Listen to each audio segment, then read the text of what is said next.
Yesterday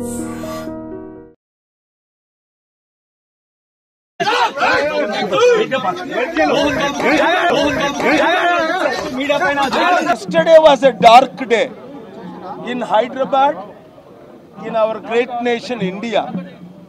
The Supreme Court has recently, the Chief Justice, imprisoned a person for 5 years attacking a journalist. 1 week ago, Haryana MLA instigated, not beaten, instigated to beat the journalist. Immediately, the Supreme Court has called for CBI inquiry.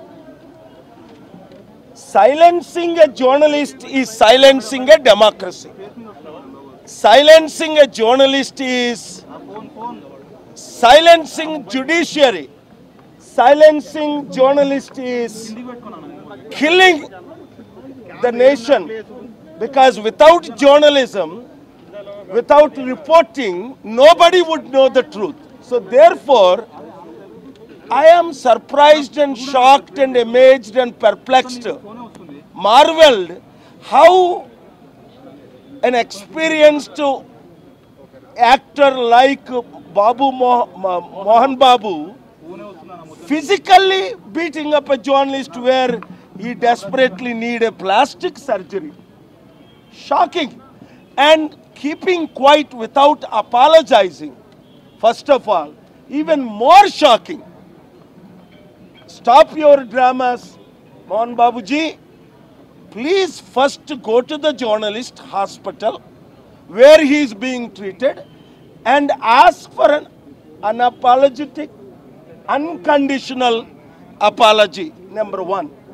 Number two, the lack of police proper action.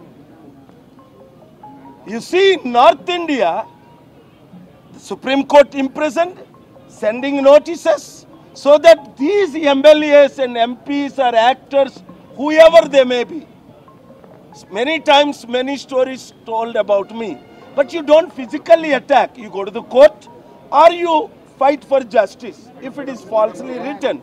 But don't take the law into your hands. నిన్నటి రోజున మోహన్ బాబు గారు అంత ఘోరంగా ఒక జర్నలిస్ట్ని ఫిజికల్గా కొట్టడం నేను చూసి షాక్ అయ్యాను. విజయవాడ నుంచి రోడ్లో వస్తూ తీవ్రమైన గాయాలు, ప్లాస్టిక్ సర్జరీ అవసరమని డాక్టర్ గారు చెప్పారు. ఆయన ఇప్పుడు యశోదా హాస్పిటల్లో ట్రీట్మెంట్ చేసుకుంటున్నారు. అలాంటిది మోహన్ బాబు గారు తక్షణమే క్షమాపణ చెప్పాలని రాత్రి 10 గంటలకు నేను గౌరవంగా 12 గంటల సమయం ఇచ్చినప్పటికీ ఆయన క్షమాపణ చెప్పకపోవడం సరికదా. పోలీసులు ఈ విషయం తీవ్రంగా చర్యలు తీసుకోకపోవడం, ఇంకా ఘోరం ఏంటంటే మన తెలుగు రాష్ట్రాల్లో కోర్టులు తీవ్రంగా స్పందించకపోవడం. Supreme court 1 week back Haryana MLA ఒక జర్నలిస్ట్ని కొట్టించినందుకు సిబిఐ ఎంక్వైరీ చేశారు.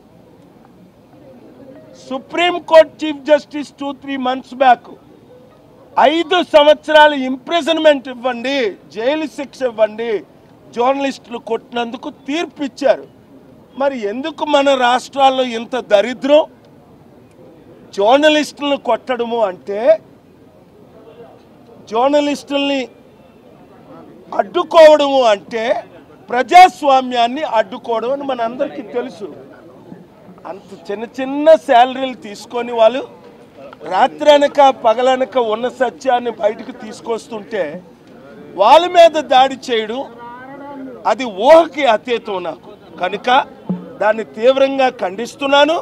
ఇలాంటి దాడులు ఎవరైనా చేస్తే నేను ఎప్పుడూ అనుకున్నాను, హైడ్రా గురించి ఏ విధంగా పిల్లేసానో, రేప్ కేసుల గురించి ఏ విధంగా, స్పెషల్ స్టేటస్ గురించి, స్టీల్ ప్లాంట్ల గురించి, జర్నలిస్టుల దాడుల మీద నేను అతి త్వరలో ఒక పబ్లిక్ ఇంట్రెస్ట్ లిటిగేషను ఒక 1 వీక్ టైం ఇచ్చిన తరువాత ఈ విషయంలో నేను స్పందించి ముందు తెలంగాణ హైకోర్టులో తర్వాత సుప్రీంకోర్టులో జర్నలిస్ట్ న్యాయం కొరకు ఫైట్ చేస్తాను. Thank you very much.